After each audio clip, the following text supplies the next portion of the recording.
Good morning students, आपका MA final history की class में वेलकम है। तो लास्ट लेक्चर में हमने किया था हिस्ट्री एज ए साइंस और आर्ट कि इतिहास एक कला है या विज्ञान। उस टॉपिक के बाद नेक्स्ट आज हम करते हैं इतिहास का अन्य विषयों के साथ संबंध। तो जैसे कि हम जानते हैं बच्चों के हर वस्तु की कोई ना कोई बेस, आधार या हिस्ट्री होती है। इस तरह जब हम इतिहास की बात करें तो इसका बहुत से अन्य विषयों के साथ संबंध है। जैसे कि हमने हिस्ट्री, स्कोप ऑफ हिस्ट्री पढ़ा था, उसमें हमने राजनीतिक इतिहास, सामाजिक इतिहास, मानवीय इतिहास, विचारों का इतिहास, ये इन सब के बारे में पढ़ा था।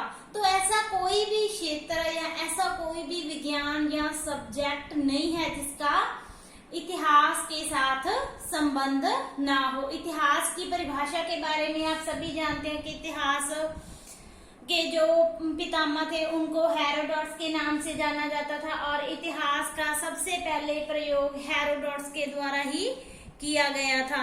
अब हम करते हैं इतिहास का अन्य विषयों के साथ संबंध, जिसमें हम बात करेंगे कि जो इतिहास है उसका बहुत से विषयों के साथ संबंध माना जाता है। कभी हम धर्म के साथ इतिहास का संबंध मानते हैं, कभी राजनीति के साथ, कभी समाज शास्त्र, कभी मानव शास्त्र के साथ इतिहास का संबंध मानते हैं। कहा जाता है कि अगर हम धर्म से इतिहास को संबंधित होने के कारण, अगर हम इतिहास को धर्म के साथ संबंधित करते हैं तो हम उसको विज्ञान की श्रेणी में नहीं ला सकते। धर्म से संबंधित करने के कारण इतिहास को विज्ञान की श्रेणी में लाने में कठिनाई आती है। इसी तरह अगर हम उसको इतिहास को राजनीति शास्त्र या राजनीति विज्ञान के साथ संबंधित करते हैं तो उसका राजनीति से संबंध करके उसकी उपयोगिता, उसकी मतलब इतिहास की उपयोगिता को राजनीतिक कला का ज्ञान इस क्षेत्र तक हम सीमित कर देते हैं। तो जैसे कि प्रोफेसर रोंके और शीले ने कहा था कि मतलब इतिहास का क्षेत्र सीमित है, परंतु जो प्रोफेसर जे.बी. ब्यूरी थे उन्होंने इन दोनों रोंके और शीले के कथनों की आलोचना की थी। उन्होंने कहा था कि न केवल राजनीति अपितु कला, धर्म, शासन, परंपराएं, इसके अलावा जो व्यक्ति और समाज की बौद्धिक, मौलिक और भावनात्मक क्रियाओं का अध्ययन, इन सब को हम किसके अंदर लेते हैं? इतिहास के अंदर लेते हैं। तो ऐसा कोई भी क्षेत्र नहीं है जिसका इतिहास के साथ संबंध ना हो। तो धीरे धीरे हम वन बाय वन हम अलग अलग सब्जेक्टों का, अलग अलग विषयों का इतिहास के साथ संबंधों का वर्णन करेंगे। इनमें सबसे पहले हम करते हैं इतिहास और राजनीति शास्त्र। तो इतिहासकार कहते हैं कि जब अध्ययन विषय और अध्ययन शक्ति दोनों का क्षेत्र ही संकुचित हो, मतलब छोटा हो, अध्ययन विषय और अध्ययन शक्ति दोनों का क्षेत्र अत्यधिक संकुचित था, तब क्या होता था? तब राजा और प्रजा और उनका ही इतिहास सब कुछ होता था। जैसे कि हमने प्राचीन काल में पढ़ा है ना कि प्राचीन काल में राजा को सर्वशक्तिशाली माना जाता था। राजा और उसकी प्रजा का इतिहास ही हम पढ़ते हैं। तो इसी तरह उस समय जब राजाओं की राजनीति ही मुख्य होती थी, कि जब राजनीति का आधार क्या होते थे? राजा होते थे, तब सिर्फ उन्हीं की प्रशंसा की जाती थी। उसके बाद परंतु अब वो कहते हैं कि जो राजनीति शास्त्र और इतिहास है वो दोनों अलग अलग विषय माने गए हैं, परंतु फिर भी दोनों विषय एक दूसरे के साथ इंटर रिलेटेड है। दोनों का एक दूसरे के साथ संबंध है। इतिहास का राजनीति के साथ और राजनीति का इतिहास के साथ संबंध है। वो बोलते हैं, जो इतिहासकार है वो बोलते हैं कि इन दोनों में समानता ये है कि जो इतिहास है वो किसी विशिष्ट से संपूर्ण का अध्ययन करता है, कि मतलब किसी विशेष व्यक्ति से संपूर्ण समाज का अध्ययन इतिहास में किया जाता है।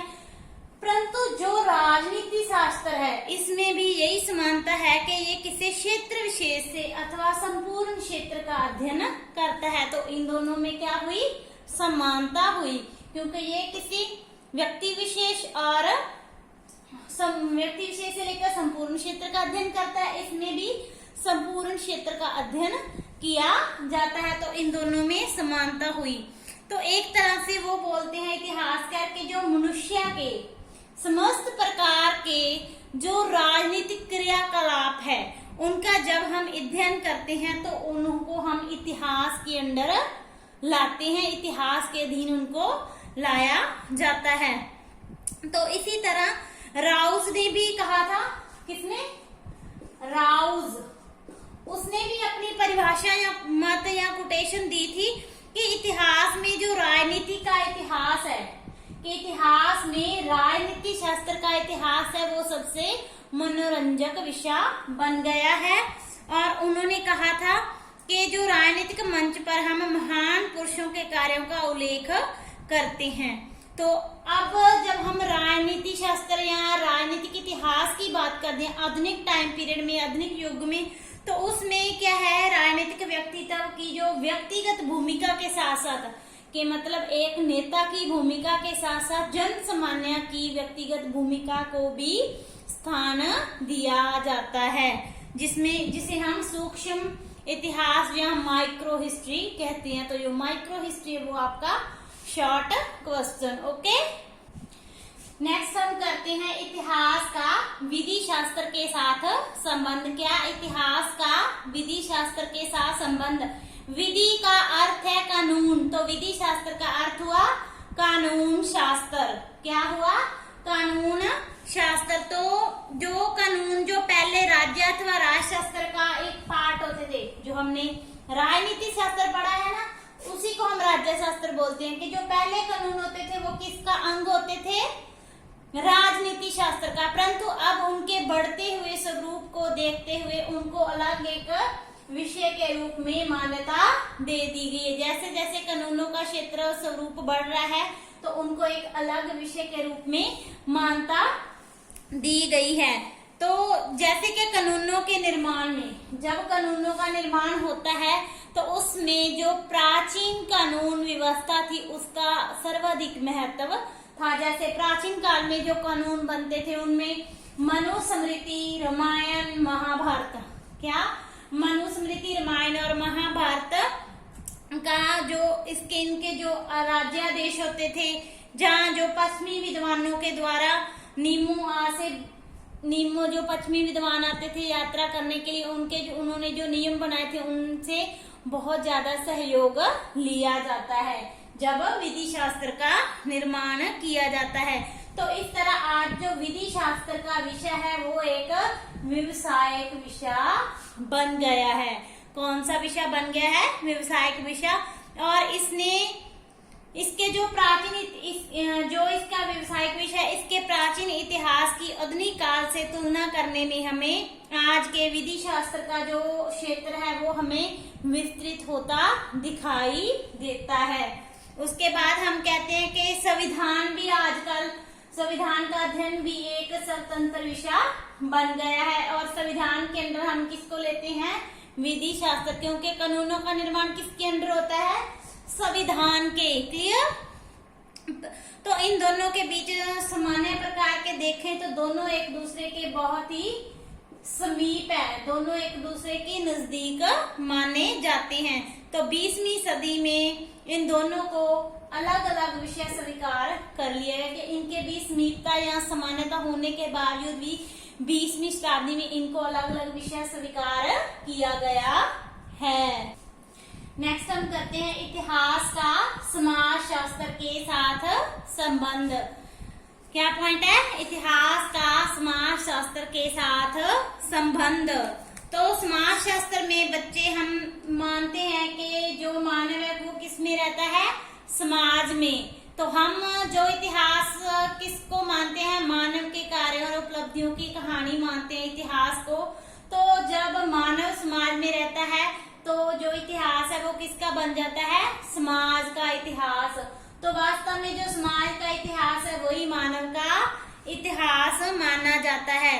दूसरी तरफ ये भी कहते हैं बहुत से इतिहासकार कि यदि समाज ना होता तो इतिहास का निर्माण नहीं होना था, क्योंकि समाज में कौन रहता है? मानव। अगर मानव नहीं होता समाज नहीं होता, अगर समाज ना होता तो इतिहास का निर्माण नहीं होना था।